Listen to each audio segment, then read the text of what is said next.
Our program starts in 1 minute. We would like to earn your follow. If you like this program, won't you please like and subscribe? Thank you. The management. Hey, Lorenzo. Lorenzo! Yes, what is it? I'd rather you not badger the people. Badger. What's that? Badger, bully, nag, that sort of thing. No. What do you mean? Well, asking them to like and subscribe. I mean, they haven't even heard the show yet. That's not. What's that word? Badgering. Badgering. It's promotion. How do you expect us to grow? Well, I don't know. By putting on an amazing show? No way. It will never work. Well... And do you really think this show is amazing? No. All right then. Hey, what about that management business? Who do you think the management is? I threw that into sound official. Well, you're not the management. I'm the management.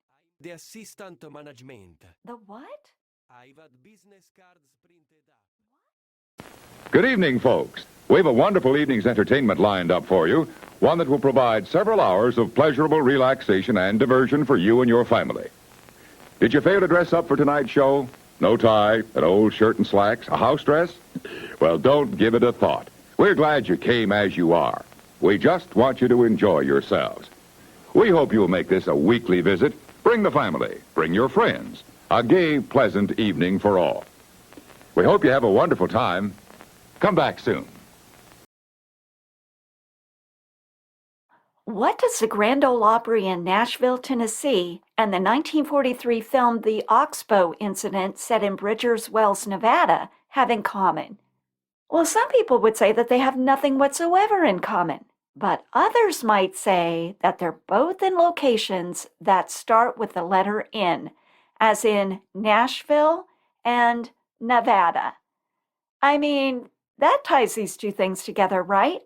Well, here's something else that they have in common. They are both on my mind this week. So you know what that means. We're going to talk about all of it on this week's episode of the Vintage Century Idol Hour.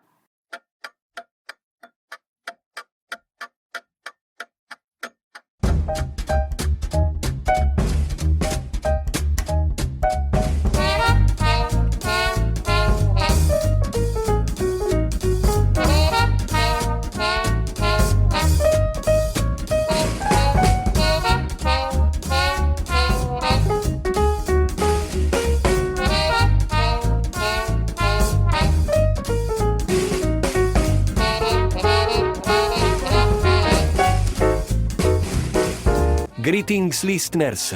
Allow me to introduce the star of our show, Jennifer Passariello. Thanks, Lorenzo. I'm not a star, but I was on stage at the Ryman Auditorium in Nashville last week. What's the Ryman Auditorium? It's the former home and the most famous home of the Grand Ole Opry. Oh, and you were on stage there. I was. I'm so glad your talent is finally being recognized. Well, I mean, I got my picture taken on stage at the Ryman. It was free with a paid ticket for the tour. Oh. Yeah, but it was cool. And the Grand Ole Opry is still going strong. I mean, they have shows every week. And my friend and I actually attended a show when we were in Nashville. And I got to tell you, it was really entertaining. I mean, there were singers, there was a comedian, there were even some square dancers. That was pretty fun. Wow. It was a good, wholesome, family-oriented show, which I really like. It sounds very nice. Yeah, it was. And you can still tune in on Saturday nights to listen to the Grand Ole Opry. They have a YouTube channel. They stream their show. Let's see, what time is it? It's Central Time. It's like 8 o'clock in the evening. So, anybody can tune in and watch it. You don't have to go to Nashville. I mean, the live stream isn't as good as being there for the live show, but I've started to tune in, and I think it's pretty cool. Also, it's important to note that the Grand Ole Opry is having a big year. 2025 marks the 100th anniversary of the Grand Ole Opry show. Wow. Isn't that something? We're going to spend a little bit more time there. We'll circle back to the Grand Ole Opry a little bit later. But we do need to turn our attention to this week's movie review. The Oxbow incident. Right, it's a Western. I think you were worried about that. You told me you don't like Westerns. No, I don't normally. I had to really try to go into this experience with an open mind. And what did you think of it? I'm not going to tell you. You'll just have to wait for my review. Jennifer, Yeah? are you wearing cowboy boots? What? No. I mean, what do you mean? I see them. You are wearing cowboy boots. Well, for your information, Lorenzo, they're cowgirl boots, not cowboy boots. Oh, and what are those little metal things? What metal things? I don't know what you're talking about. Those things on your boots. They look like stars. Oh, you mean these spurs? Spurs. Well, that's nothing. I was just, trying them out to see how they look, that's all. I think you liked the movie. Well, you'll just have to wait and see. You liked it. No comment.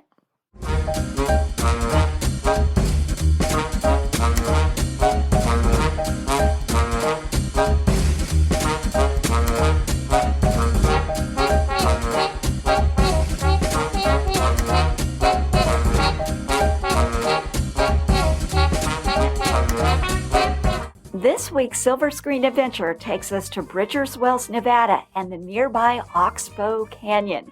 Scene, of course, of the incident. What incident? Well, we'll get to that later. The year is 1885, and frontier justice is the rule of the day. Oh, hey, and you know what else happened in 1885? Construction began on the Ryman Auditorium in Nashville. See, it's all coming together. Well, the Oxbow incident starred some familiar faces. Henry Fonda was in this one, as was Dana Andrews, who, by the way, was so nice looking. Is it me, or were the male actors just better looking back then? Or maybe I'm just getting old? I don't know. Anyway, it's funny who pops into these old movies unexpectedly. What was his name? Colonel Potter from the 1970s television series MASH was in it. Now, I don't know what his real name was. Hold on, let me check here. Harry Morgan. Harry Morgan was in it. Now, I think he was also famous for Dragnet, that series back in the 60s. I don't think I've ever seen Dragnet. That was, long before my time. But I do recall seeing MASH reruns. So it was kind of fun seeing Harry Morgan as a young man. Now, as we said, this is a Western, which is not really my genre. I associate it with gunfights and saloon brawls and what else? Tumbleweeds, stuff like that just doesn't really interest me that much. But if there's one thing that I'm learning from going through all of these old films, it's that I need to broaden my scope. I need to stop writing movies off just because I assume they're going to bore me. If you remember from our Casablanca episode, I was sure going into that one that I was going to hate it. And I ultimately did the very opposite of hate it. I loved that movie. Well, I sort of had the same feeling going into the Oxbow incident. Crazy but true. This may have been the only Western film that I've seen from start to finish. Oh, wait a minute. Wait. I've seen Westworld. Does that count? That probably doesn't count. But anyway, let's take a look at some of the tropes that are associated with the Western genre. Now, for this, I'm going to go out to the Film Post. That's an online blog about film. And they have an article that kind of breaks down the common attributes of Western movies. And there really aren't very many surprises here. I mean, we typically find cowboys, ranchers, gunfighters, saloon girls, and of course, horses. And by the way, just so we're clear, because I had to look this up, a cowboy is a person whose job it is to herd cattle. Yeah, I mean, I've heard about cowboys, of course, but I never really knew exactly what they did. That's what they do. They herd cattle. Now, there are a lot of romantic notions associated with cowboys. Freedom, rugged individualism, plenty of time for thinking. You hear sometimes about the philosophical cowboy. And of course, a lot of hard work that I'm sure is a very difficult job. Okay, so what are some other things associated with Westerns? Pistols and rifles, desert and saloon settings, right? I mean, you got to have all those things. Now, one of my assumptions about Westerns has been that they're all tropes and no depth. And that may be true in some cases, although that is not true in the Oxbow incident. That film has tremendous depth. Okay, more on that later. There can be, however, some meaty themes explored in Westerns. So again, from that blog post, they often center on juxtapositions such as freedom versus responsibility, civilization versus the wilderness, tradition versus change, community versus individualism, settling versus nomadic wandering. And I'm going to throw in another juxtaposition that was not listed in that post, and that is the law versus lawlessness. Also, good versus evil. I mean, we see both of those in the Oxbow incident. Oh, I have to interrupt myself here because I said a moment ago that I thought maybe the Oxbow incident was the first Western that I had seen from start to finish. If my friend Leanne is listening, she was probably shouting at her phone when I said that because she was probably thinking, what about Lonesome Dove? We both fell in love with Lonesome Dove at the same time. We read the book by Larry McMurtry. This was several years ago. And we even watched the TV miniseries all in one sitting. So that was a few hours worth of viewing. And we love that too. So forget everything I said about not watching or liking Westerns, okay? Because I at least really liked that one. Okay, so back to the Oxbow incident. Let's take a look at the Academy Award stats for this one. It did have a nomination, only for one award, but it was the award, Best Picture. I believe to this day, the Oxbow incident is the only film ever nominated for Best Picture, but nothing else. And sadly, it didn't win. Now, it had a lot of competition that year. So let's look at the other nominees. For Whom the Bell Tolls, Heaven Can Wait, The Song of Bernadette, The Human Comedy, In Which We Serve, Madame Curie, The More the Merrier, and Watch on the Rhine. And then the winner was Casablanca. Yeah. I mean, how do you beat Casablanca? But if there was a film that could do it, that could have beat Casablanca for Best Picture, that film might have been the Oxbow incident. Okay, I guess I just gave up the game. I love this movie. I loved it. Okay, now the Oxbow incident was based on a book of the same name by Walter Van Tilburg Clark. It was published in 1940. The book received some applause from the famous book critic and Book of the Month Club judge during this era, Clifton Fadiman. Fadiman called it a mature, unpitying examination of what causes men to love violence and to transgress justice.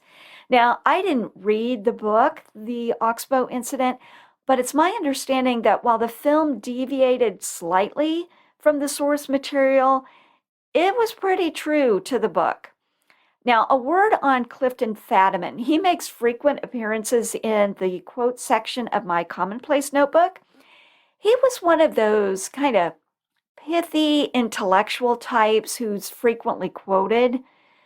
I remember reading his book, The Lifetime Reading Plan, many years ago, and that was when I had this great ambition to read all the great books. Well, I never really did much with that, but here I am watching all the great old movies. So there you are. Anyway, here's a couple of great quotes from my collection from Clifton Fadiman that I particularly like. He said this: books act like a developing fluid on film. That is, they bring into consciousness what you didn't know you knew. And then another favorite of mine, when you reread a classic, you don't see more in the book than you did before. You see more in you than there was before. Okay, so anyway, so much for Clifton Fadiman. He liked this book, and that's all we're going to say about the book. We're here to talk about the movie. So the Oxbow incident starred Henry Fonda as Gil Carter, Harry Morgan as Art Croft, Frank Conroy as Major Tetley, Mark Lawrence as Jeff Farnley, Lee Whipper as Sparks, Harry Davenport as Mr. Davies, Paul Hurst as Monty Smith, Dana Andrews as Donald Martin, Anthony Quinn as Juan Martinez, and Francisco Morez. So he had two identities in this film, and Francis Ford as Alva Hardwick. Now, the Oxbow incident was directed by William A. Wellman, and maybe it's worth mentioning here that this movie was a financial flop when it came out. Wow. You never know what's going to take off and what isn't. Now, this is a relatively short film. It only ran for about an hour and 15 minutes, but does it pack a punch? There's a lot to say about this one. So why don't we take a little musical break? And when we come back, we'll do a deep dive into 1943's The Oxbow Incident.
Well, why don't we start as we usually do with our plot line? Oh, Jennifer, Hey, what's up, Lorenzo? I was just getting into our deep dive of the Oxbow incident.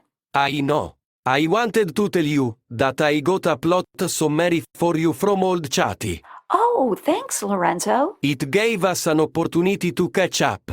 Someday, Lorenzo, I'd like to join you on one of these visits with old Chatty. Why is that? Well, because it's very hard for me to picture it, that's all. Listeners, if you're joining us for the first time, you should know that old Chatty is ChatGPT. A good friend of mine. Yeah, a good friend of Lorenzo's. Anyway, let's see what we've got in terms of a summary from old Chatty. Now, on the surface, this is a very simple plot. I say on the surface because there are a lot of underlying themes here that are pretty meaty. I took more notes on this film than I have taken on any of the films that I've watched so far in this series. And even if you just look at the first 10 minutes of this film alone, there is so much to explore. So it took me a lot longer than an hour and 15 minutes to go through it. Jennifer, I'm sorry to interrupt again. But do you need to warn the listeners about spoilers? Oh, yeah, thanks for reminding me. Listeners, there are spoilers ahead. If you haven't already watched the Oxbow incident, and you definitely should, this might be a good time to pause this episode and watch it. I believe you can still see it for free out on YouTube, and you can definitely stream it on Amazon Prime. Remember, though, if you leave our little show, please promise me you'll come back. Okay, is there anything else I'm forgetting, Lorenzo? No, I believe that is all. Now, before we get to the plot, I want to do a brief overview of the most important characters, because there are several of them. And I don't know about you, but when there are a lot of characters, I can start getting them confused. So I'm going to split our characters into 4 groups. Group 1, I'm going to call our good posse members. Okay, so there is a posse in this film. We'll get to why later on. But group 1 are the good posse members. Group 2 are the bad posse members. Group 3 is a group that I'm calling our voices of civil and spiritual conscience. I know, sounds kind of woo-woo, right? But trust me, it'll all make sense when we get to our story. And then group 4 are the suspected cattle rustlers. Okay, so let's talk about who's in group 1. Group 1 are good posse members. Gil Carter, Art Croft, those are 2 cowboys who've been away from Bridger's Wells, and Gerald Tetley. Now, he's a wealthy young man who lives in town. In many ways, I feel like Gerald is one of the most interesting characters in this story because he represents most of us. He is our everyman. Now, there are 2 other good posse members, but they are also in our civil and spiritual conscience group, so I'm going to put them aside for now. In group 2, we have our bad posse members, and they include Major Tetley. He's our villain. He's an evil, sadistic man who assumes leadership of the posse. He's also the father of Gerald Tetley. Now remember, I put Gerald in our good group. So right off the bat, we've got the setup here for some conflict. Other bad posse members include Jeff Farnley. He's a man who is mourning the loss of his friend. Now, he's also an interesting character because at least we can understand him. You know, I put him in the bad group, but there's a reason behind his actions, and I think that we can understand them. Even if we don't agree with them, we can understand them. Under different circumstances, he might have been a good man, but, you know, he lets his strong desire for vengeance get the better of him. Okay, so again, in the bad posse group, we've got Major Tetley, we've got Jeff Farnley. We also have Mapes. Mapes is our power-hungry and lawless deputy. The sheriff is not on the scene for most of this film. He's out of town, and so Mapes is all we've got, and he's not that great. And then we also have some other minor characters that fall into this bad group. Monty Smith, who's our town drunk.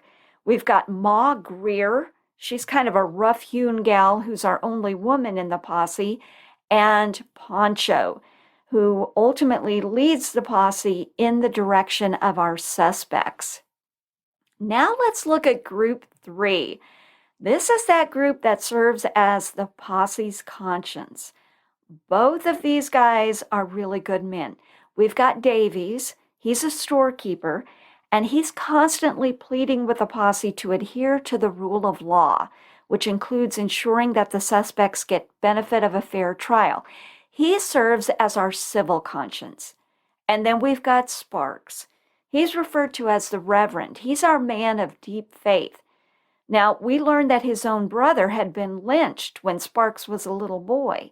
So, he's kind of our spiritual conscience. He's a very sympathetic character. Well, I should say he's very sympathetic to the characters in this film. He's a prayerful man. When we see him on the screen, we hear the faint echo of a choir in the background. I absolutely love both of these characters. Okay, and that leads us to group 4, our suspected cattle rustlers. Now, these folks are strangers in the area. They're unknown by any of the townsfolk. We've got Donald Martin. He's the leader of this group. He's a rancher that's recently purchased a little homestead near Oxbow Canyon for his family. We learn that he has a wife and 2 children back at the ranch. Then there's Alva Harwick. He's an old man. He's kind of feeble-minded. He works for Martin. And then there's Juan Martinez, who also goes by the name of Francisco Morez. He also works for Martin. Let's get to the plot. Our story begins when Gil Carter and Art Croft arrive in Bridger's Wells. Immediately upon riding into town, they head for the saloon. Okay, I have to stop here already. We're only 2 sentences in to our plot, and I have to stop already because 5 minutes into the film, we already have important things happening. Now, one of our themes is introduced at this point. We see right off the bat that the town is dead. Carter makes that observation, but we can see it too. There are no people walking around. It's very quiet. It looks like a ghost town. And this is significant because had the town had more going on, perhaps a tragedy that's about to unfold would never have happened. Okay, but there's also this really fascinating scene that takes place when Carter and Croft walk into the saloon. There's a painting hanging behind the bar. Now, you have to kind of imagine this. So in this painting, there's this pretty woman. She's reclining on a bed, and there's a man behind her that's just walked in the door. He's got his hat in his hand, and he's got kind of this goofy, hungry sort of look on his face. Okay, so Carter and Croft, who've been on the road, on the trail for many months, probably been lonely, they're looking at this painting, they're staring at it, and Carter says, "That guy's awful slow in getting there." Now, this is really interesting because time and timing, waiting and surging ahead, these are motifs that recur throughout this story, and they're introduced right here in our opening scene. We're going to see that we have characters in this story that want to slow things down, and we have others that refuse to wait. We'll see how all of that plays out later. But even now, early in this story, when the barkeep tells Carter that Rose Mapin, a girl for whom Carter has been carrying a torch, left town, Carter accuses him of lying. Why? Well, because she had promised to wait for him. Now, another theme is introduced here, suspicion. The barkeep tells us that he thinks the reason Rose Mapin left town is because she was pressured to do so by the married ladies. Not because she was actually stealing their husbands, but because they were afraid she might steal their husbands. So again, we see from the get-go an important theme here, suspicion, distrust of one another. It's rampant in this town. And speaking of suspicion, Carter and Croft come under suspicion as well. So there's been some cattle rustling in the area for a few months now. The barkeep says that the people don't like to talk about it because they're afraid that the rustlers might be somebody they know. The only strangers in town are Carter and Croft, so people are a bit wary of them. Now, there are a lot of quiet parts in this movie, which don't play so well in an audio-only podcast, but I do want you to listen to this scene that I just described so you can get a little bit of a flavor of the town and at least Carter as a main character in this film. Okay, so who do we meet in this scene? We meet Carter Croft, the barkeep is part of the conversation, and we do also meet Jeff Farnley, who refers to Carter and Croft as strangers. Okay, so remember this scene begins with Carter and Croft studying that painting behind the bar. Well? That guy's awful slow getting there. I feel sorry for him. Always in reach and never able to do anything about it. I got a feeling she could do better. You're boasting. What do you have, whiskey? What do you got? Whiskey. Friendly cuss, ain't he? He's just getting around asking if his girl is still in town. His girl? If you mean Rose Mapin, no. She went to Frisco the first stage out this spring. That's a lie. She said she'd wait. It's a fact. What a town.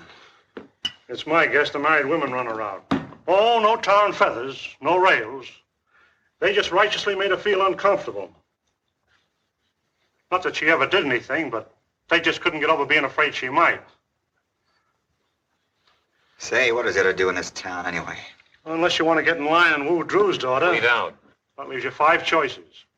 Eat, sleep, drink, play poker, or fight. Or you can shoot some pool. I got a new table in the back room. That's just great. I see Risley's still around. The sheriff?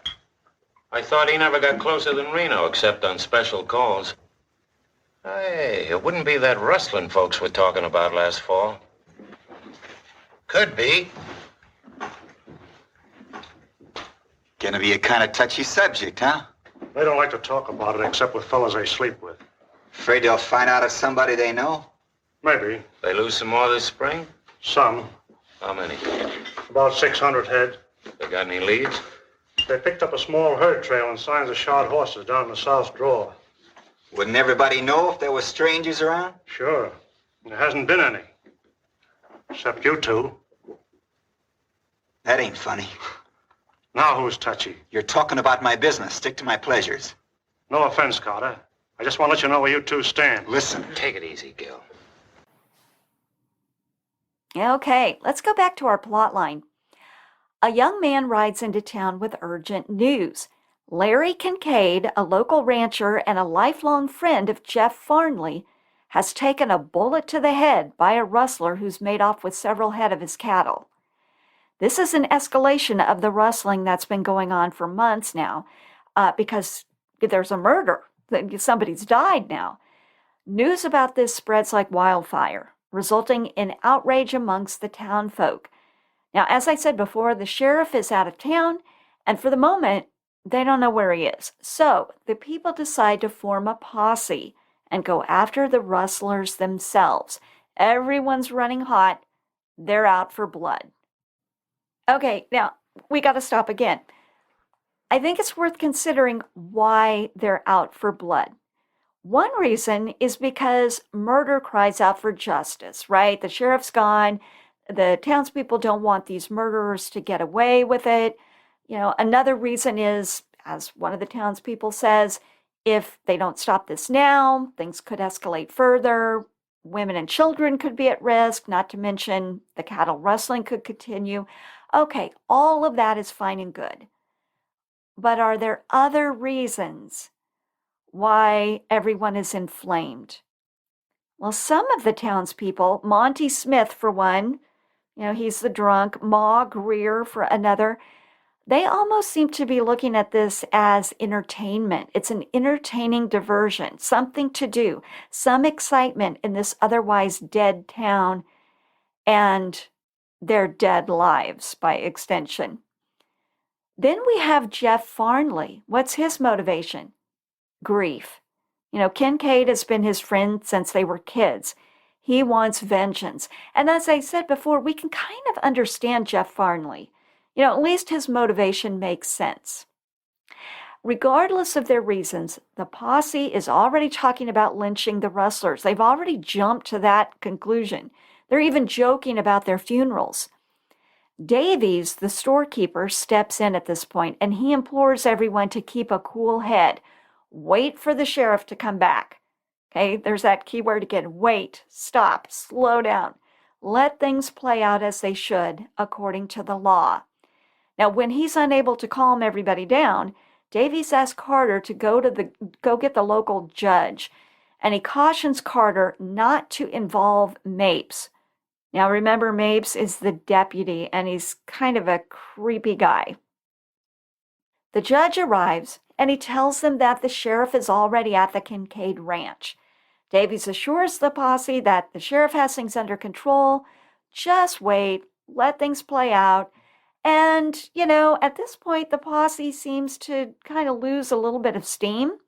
Well, all except for Farnley, who is still ready to surge ahead.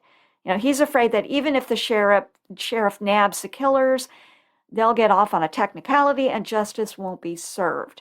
So again, we have the slowing down and the surging forward kind of rhythm here. Davies wants to wait, slow things down. Farnley is running hot, surging ahead. Davies is our cool head. Farnley is our hot head. Which head will prevail? Well, score one for the hotheads, because our villain now arrives on the scene to stir everyone back up.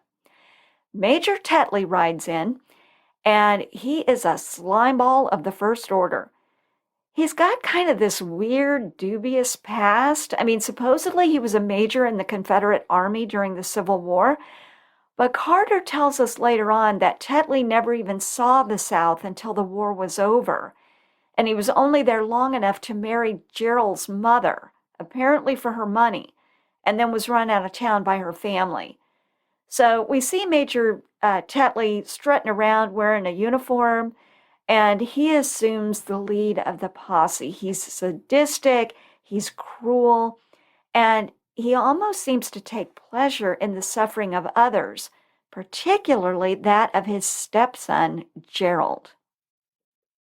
All right, so everyone's stirred up, they're ready to ride. And this is when we meet Sparks, our man of faith. Now, Monty, our town drunk, goads him into joining the posse. I want to listen in on this scene. Now, note the choir playing as Sparks becomes a focal point. Coming along, Sparks? No, sir, Mr. Smith, I don't guess so. Oh, you better come along, Sparks. Ain't every day we have a hanging in a town as dead as this one. You won't have to do nothing. All the real work signed up.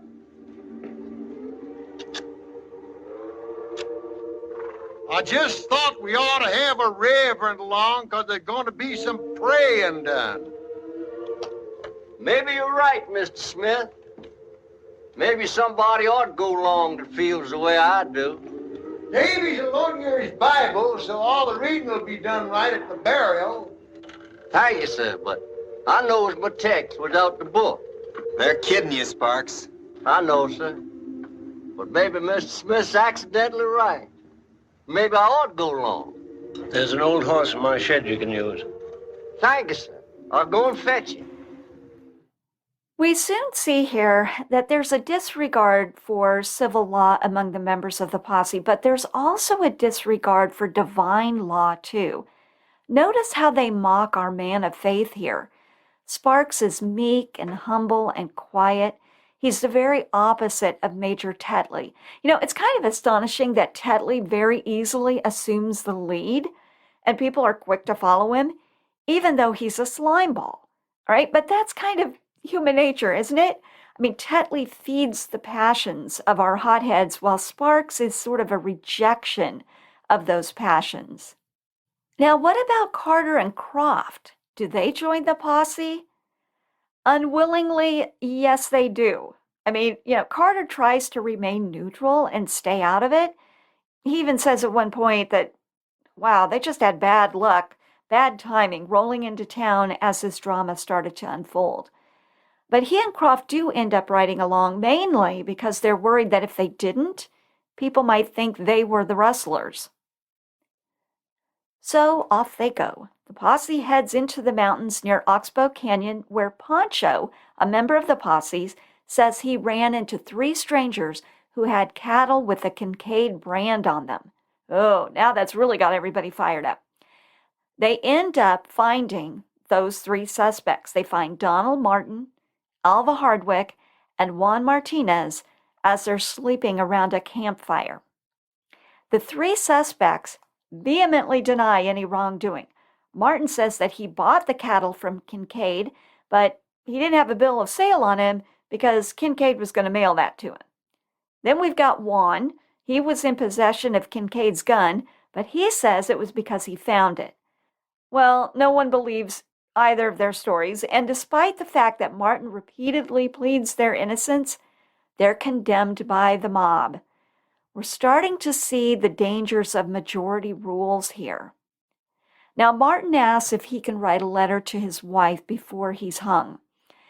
He writes that letter and he gives it to Davies, who promises to see that his wife receives it.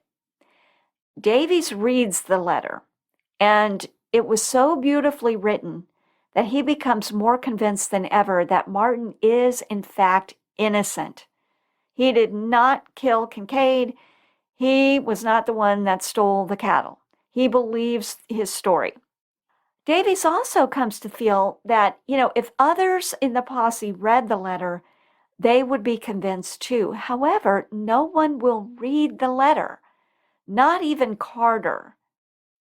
Now, here's a scene in which Davies talks to Carter about the letter. Won't you even read it? Is it because you've made up your mind, or because you believe everybody else has, and you're afraid to stand up for what you feel is right? You heard what Martin said about showing his letter? Oh, what does it matter to the man or his wife who sees this letter if it saves him from hanging? It's a beautiful letter. Read it, and you'll know he's not the kind of man that could steal or kill. Maybe.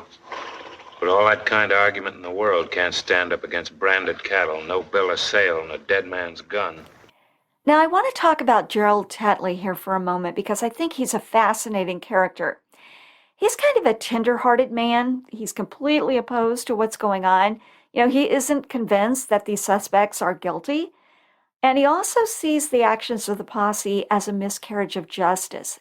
But he's too afraid to do anything to stop it, so he remains quiet. Now, he and Carter are not so different in this regard, except that Gerald later admits that he was a coward. Now, what is he afraid of? Taking a stand against the majority. The idea of majority rules comes up repeatedly in this story, and it really does beg an interesting question. Is good or evil defined by the feelings of a majority? Or is good or evil objectively good or evil in and of themselves, regardless of our feelings about it? I mean, we all agree that murder, for example, is evil. But is it evil because we agree that it is, because we feel like it is? Or is it evil because it just is, regardless of our feelings? Well, I strongly feel like good and evil are objectively so. And that's why majority rules is dangerous in cases like this. It doesn't really matter what the majority says. Good is good and bad is bad. We need to talk about a few contrasts between Juan Martinez and Donald Martin. Now, we have reasons to suspect that Donald Martin is a good man. We have that letter, which Davies is convinced supports his innocence, and that letter makes known what would ordinarily have been invisible, his own conscience. Martin made clear that he didn't want this letter read. He didn't write it to convince people of his innocence. But what Juan Martinez, what about him? It turns out that he had also gone by the name Francisco Morez, who's wanted for another murder. Now, we don't know that full backstory, but what we do know is that he's a liar. He told everyone that he couldn't speak English, which was a lie. He also assumed that false identity of Juan Martinez. Now, something interesting happens with Juan Martinez. He wants to go to confession with a priest before he's hung. Unfortunately, there is no priest around, So what does he do instead? He confesses to Pancho. Why Pancho? Well, because they could both speak Spanish, right? So he confesses to Pancho, who can then take his confession to a priest, kind of serving as a proxy, confession by proxy. Now, for those of you who are not Catholic, let me insert a little explanation here because I am Catholic. I have firsthand experience with plenty of confessions. You can't do a confession via proxy. That's not how confessions work. Okay, but what if you're in a state of mortal sin, meaning you've committed unconfessed grave sins, but there isn't a priest around and you're in, dire circumstances? Are you doomed? No. In the Catholic Code of Canon Law, contrition is defined as sorrow of the soul and detestation for the sin committed, together with a resolution not to sin again and to go to confession as soon as possible. Perfect contrition is the authentic repentance for sin that arises from an abiding love of God and that can obtain forgiveness of grave sins. So, perfect contrition will absolve you of grave sins, but imperfect contrition will not. Okay, so what is imperfect contrition? That's the desire for forgiveness because you're afraid of eternal damnation. You're not necessarily really sorry for your sin, and, maybe you don't have a great love for God, but, just hedging your bets, you're kind of afraid that you might have eternal damnation, so you confess. Okay, that doesn't work. That's not going to work. Okay, so was Juan's confession, and I'm using air quotes here, evidence of perfect or imperfect contrition? We have no idea, right? Because we didn't hear the confession. We don't know, nobody really knows what's in the heart of a person. We do know about Martin and his letter because he wrote it down. Okay, so we have two interesting things here. We have conscience, one addressed verbally in this kind of weird confession with Pancho, and then one written down in the form of that letter. I think that's just sort of interesting. Okay, so I want to play another scene here, and this one is when, once and for all, the members of the posse are called to take a stand. This is the scary part. In fact, when I saved this clip, I titled it Courage, because that's really what we're looking at here. It takes a real act of courage to take a stand when there's a majority against you. All right, so let's listen in. Gentlemen, I suggest we act as a unit, so there can be no question of mistaken reprisals. Mr. Davies, are you willing to abide by a majority decision? Well, how about the rest of you people? Sure. Already ruled with me. Everybody who's with Mr. Davies is putting this thing off and turning it over to the courts. Step over there. All right, so now we have sort of the sifting and the sorting of the posse into these two groups. Sparks is the first one to step on the side of the rustlers. Then Davies makes his way over, and he's followed by Carter, and then Croft, a couple of other guys, I don't know what their names are, and then finally Gerald Tetley. Now you can imagine the major is not pleased with this. Okay, but here we have our good posse members. Sadly, there are only 7 of them in total. The majority is for lynching the suspects. And so the time of the lynching finally arrives. The suspects are set upon horses. Nooses are placed around their necks. Major Tetley, who's taking a great deal of pleasure in this, he is just so awful. He's a terrible person.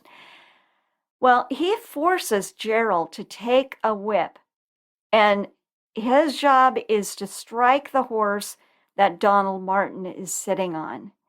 Well, Gerald is having this tension, this internal struggle. He doesn't want to do this, and, he's being forced to do it by the major, and he kind of makes a half-hearted little attempt, but he can't fully do it.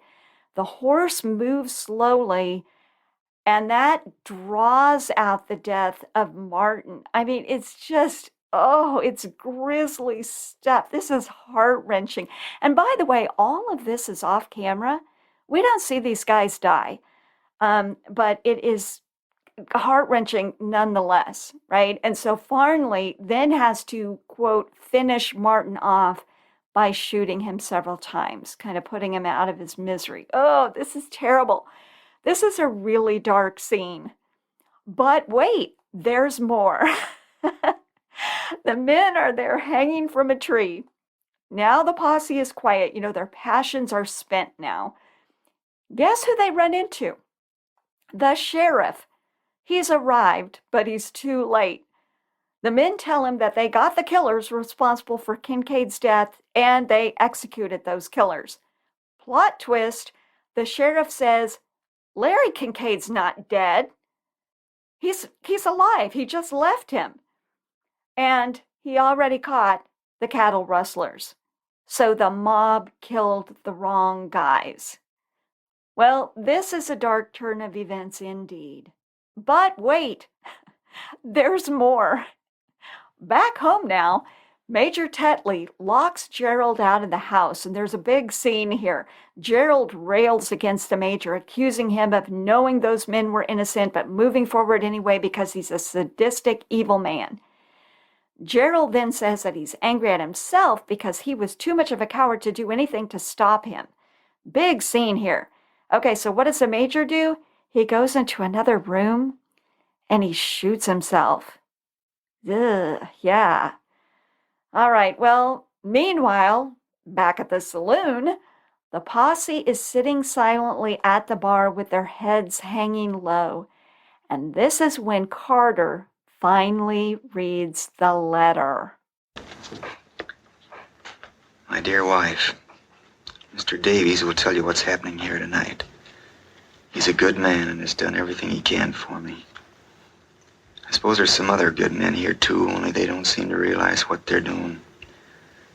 They're the ones I feel sorry for, because it'll be over for me in a little while, but they'll have to go on remembering for the rest of their lives.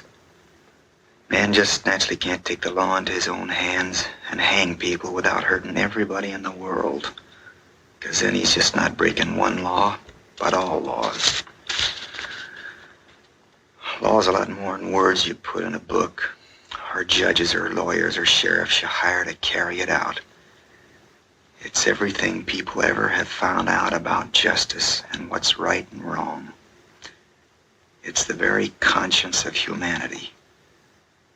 There can't be any such thing as civilization unless people have a conscience. Because if people touch God anywhere, where is it except through their conscience?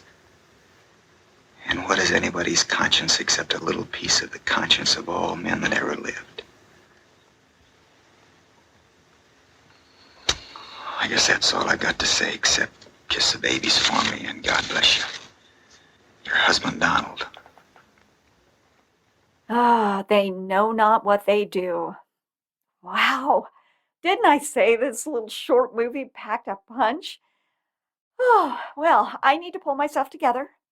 So let's take a brief intermission, and when we come back, we'll go over my official rating for this film. Back in a moment. It's intermission. Rise and stretch time. Time to refresh yourself and visit our snack bar. Got a yen for hot popcorn? Your favorite soft drinks are sparkling cold. The juicy Frank sizzling hot. There's delicious coffee, freshly brewed, and all kinds of ice cream and candy to tempt you. Showtime will be announced loud and clear to get you back to your car in time. So stretch your legs. Come to the snack bar now.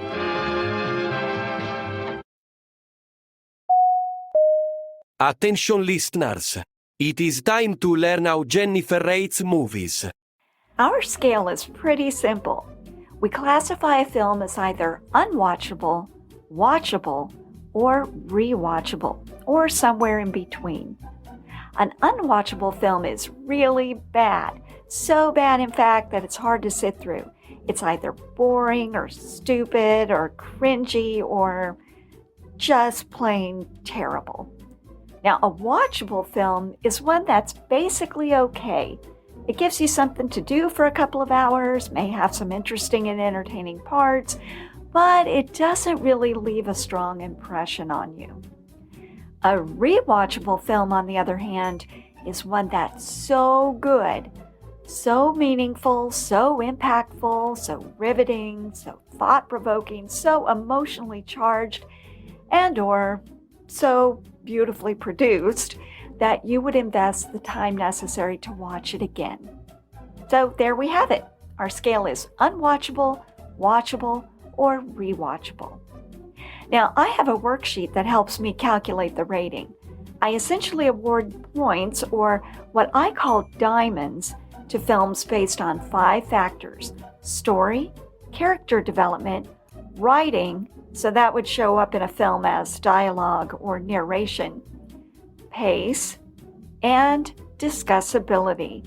Now, when I'm considering discussability, what I'm basically doing is answering the question, does the story have enough depth to explore and analyze through discussion? Because, that's the fun part. It's that it. Yes. No. One last thing about my rating system. I thought we were done. This is my system. I'm not a film student. I don't really know anything about film. The factors I've built in are those that I care about. I don't watch or read other reviews, so nothing influences the way I feel about a film beyond the film itself. It's that it. One more last thing. This overview is dragging on. When reviewing a film, I try really hard to stay within the confines of the story. I don't consider the historical context of the film, when it was released, and I don't care about the biographies of the stars or the filmmakers or anything like that. The story itself is the thing that I care about. It's that it. Yes. Are you sure? Yes, I'm sure of it. That's it. Well, then, let's get on with the show. I know you loved this film. Yeah, I loved it. You were right. So now let me break it down. Okay, so story. Was this an interesting and entertaining story worth telling? 100% yes. It had all the classic themes that are always worth exploring. Good versus evil, justice versus vengeance, innocence and guilt. Lots of layers here, packed in a story that was entertaining and well told. 5 diamonds. Character development. Were the characters dimensional? Did their actions ring true? There were a lot of characters in this movie, and some of them were pretty one-dimensional. Monty Smith, for example. But Carter, Juan, Sparks, Gerald, I thought that they were very dimensional. These were characters with layers. Now, we may not always agree with their actions or even their worldviews, but we can understand what drove them. Gerald in particular represents our collective fear to act in opposition to the majority, even when we know with total clarity the line between right and wrong. So I thought the characters were very well developed. 5 diamonds. Writing. Now, this film lacked some of the poetry, the beautiful phrasing of other films, such as its competitor, Casablanca. But what I did really like about the writing in this film is how tight the story was. This was a story well told, and it was told succinctly. And for that, I gave it 4 diamonds. And then we have pace. Well, to build on what I just said about how tight the film was, yeah, the pace was perfect. 5 diamonds. And then finally, discussability. Does the story have enough depth to explore and analyze through discussion? Oh my gosh, 100% yes. I didn't even cover all of my talking points in this episode. I told my sister to watch this because I need to have someone to talk about this with. So definitely, easily 5 diamonds. So that gives us a score of 4.8 diamonds, which places it very well within the rewatchable category. And there we have it, my review of the Oxbow incident. Again, it's streaming now on YouTube and on Amazon Prime.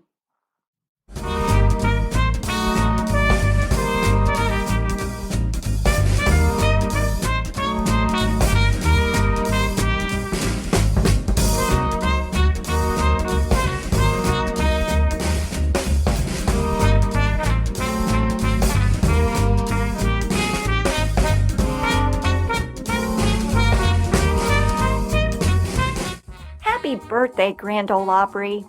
You know, I really enjoyed that Opry show that I saw. Actually, I loved my whole Nashville experience. Now, I didn't go to Nashville to see the Opry, although, I mean, if you're going to be in Nashville anyway, how do you not go to the Opry? But my friend and I actually went there to attend a formal tea at the Old Hermitage Hotel. We've traveled for formal teas before, but really, we've only done that in Canada. This was our first formal tea in the U.S.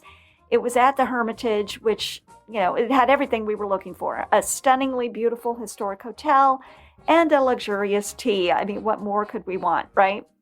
But while we were in Nashville, we did all kinds of Nashville things. We toured the Ryman, we shopped the Strip, we had lunch at a honky-tonk, we toured a couple of historic homes, we went to a wine tasting, and of course, we attended that Opry show. Now, they are celebrating their 100 years this year, and wow, 100 years, that's a long run for a show. Now, here's a little history lesson about the Opry from their website. In 1925, the Nashville radio station WSM was launched with a live broadcast.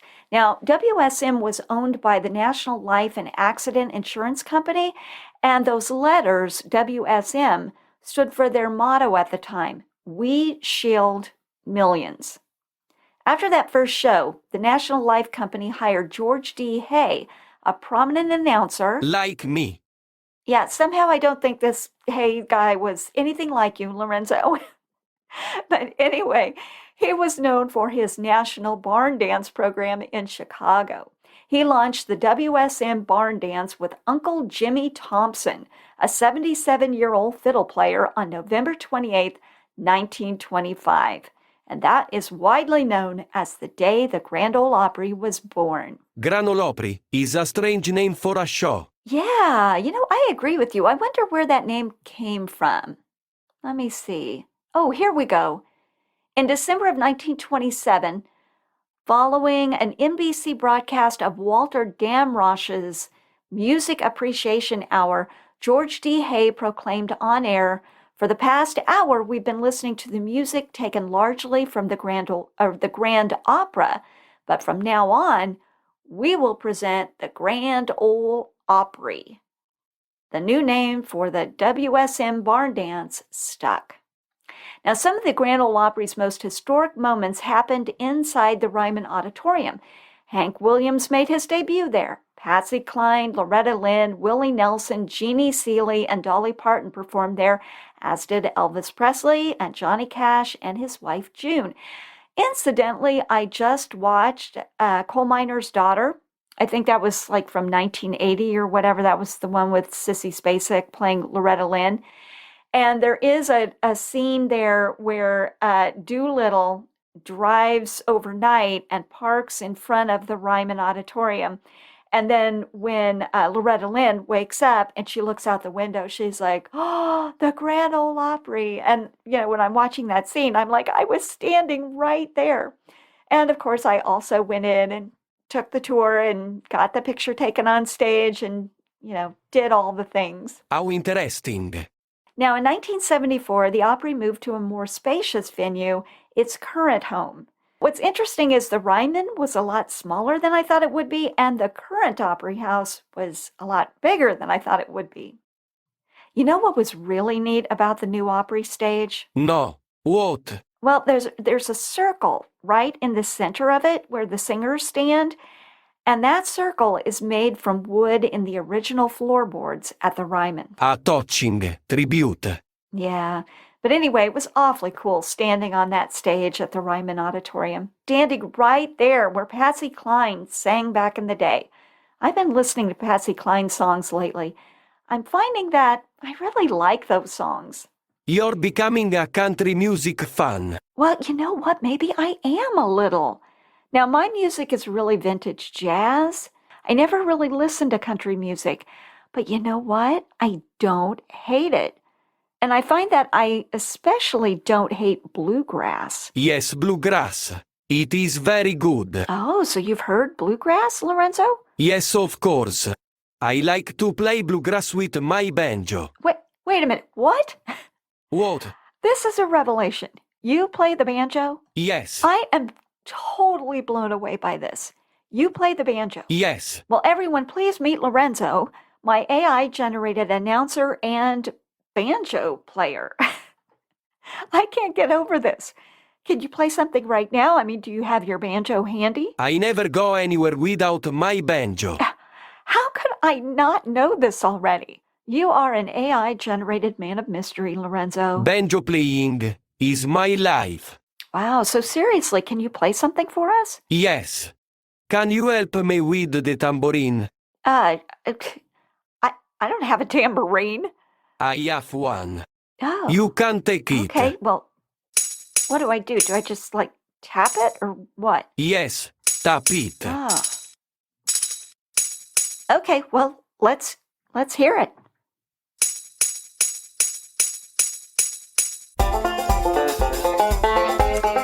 Wow! Lorenzo, I am truly impressed. That was amazing. Thank you. Now, listen, I want you to keep playing. Why don't you take us out of this segment? Okay. I'm going to accompany myself with a band. Oh, my. Okay, well, then I guess I'll keep up with the tambourine too. Let's do it.